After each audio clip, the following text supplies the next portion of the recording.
सदरुल उलमा अल्लामा सैयद गुलाम हुसैन सन 1276 हिजरी में सरजमीन हैदराबाद पर पैदा हुए। मौसूफ के वालिद मीर अशरफ हुसैन खानदान के मुअज़्ज़ज़ और बावक़ार अफराद में शुमार होते थे। अल्लामा ने इब्तदाई तालीम अपने घर पर हासिल की, फिर हैदराबाद में मुकीम उलमाए किराम से कस्बे फैज़ किया। आपने मौलाना मोहम्मद अली खुरासानी, मौलाना सैयद अली शुस्तरी, मौलाना सादिक अली, मौलाना मीर काजिम अली और मौलाना गुलाम नबी जैसे जय्यद असातिज़ा की खिदमत में रहकर मंतिक, फ़लसफ़ा, फ़िक़्ह, उसूल और अदब की तालीम हासिल की। हैदराबाद में तालीम से फ़राग़त के बाद नजफ़ अशरफ का रुख किया और अपनी सलाहियतों का लोहा मनवाकर Ayatollah Sheikh Mohammad Hussain Mazandarani, Ayatollah Sheikh Zainul Abideen Mazandarani, Ayatollah Syed Abul Qasim Tabatabai और Ayatollah Sheikh Mohammad Hussain Kazmaini से इजाज़े हासिल करके हिंदुस्तान की सरजमीन पर तशनगाने उलूम को सेराब फरमाया। नजफ़ से हिंदुस्तान आने के बाद मौसूफ ने अपने इज्तिहाद का ऐलान किया, जिसके नतीजे में बाज़ उमरा और रुअसा ने रुजू किया और आपकी तक़दीर का सितारा जगमगा उठा। अल्लामा माक़ुलात व मनक़ुलात में अपनी मिसाल आप थे। मौसूफ के शागिर्दों में मौलाना गुलाम अली हाजी नाजी गुजराती का नामे नामी इसमें गिरामी सितारों के दरमियान चांद की मानिंद रोशन है। मौसूफ जूनागढ़ में उस्ताद की हैसियत से भी पहचाने गए। मौसूफ ने कुछ अरसे हैदराबाद में सरकारी मुलाजमत भी की। उस वक्त आपकी तनख्वाह 100 रुपये थी। सरकारी मुलाजमत के अलावा मौसूफ ने महुआ, काठियावाड़, गुजरात में ख्वाजा जमात से मुंसलिक होकर बहुत सी खिदमात अंजाम दी।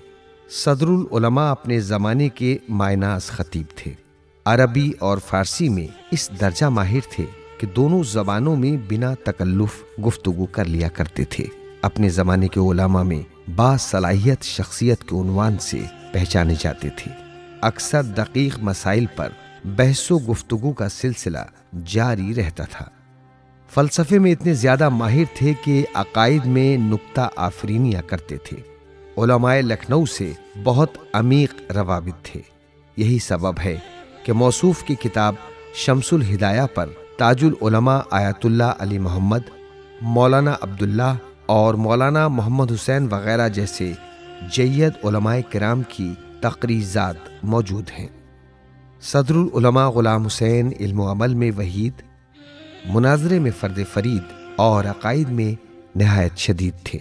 यही सबब है कि आपने मैदान मुनाज़रे में कभी शिकस्त का मुंह नहीं देखा। अपने हों या बेगाने, जिसके सामने बैठ गए उसको कायल करने के बाद ही अपनी जगह से हरकत की। अल्लामा ने अफ्रीका के शहर ज़ंजबार में ख्वाजा जमात के हमराह दीनी खिदमात अंजाम दी। ज़ंजबार में क़याम के दौरान ही किताब शम्सुल हिदाया तहरीर फरमाई।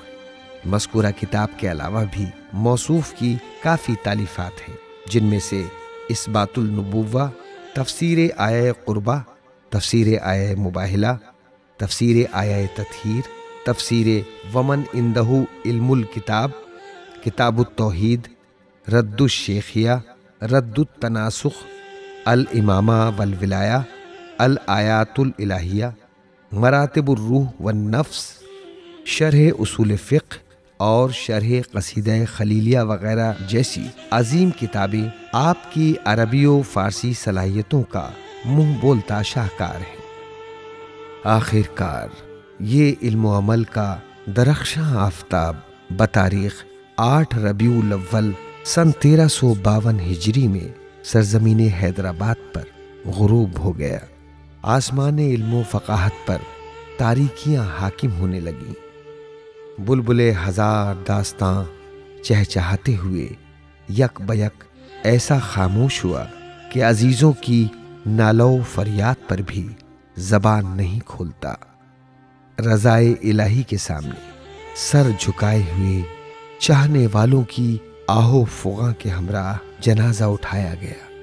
उलमा, अफाजिल, तुल्लाब व मोमिनीन की मौजूदगी में नमाज जनाजा अदा की गई और दायरे मीर मोमिन में सुपुर्दे लहद कर दिया गया।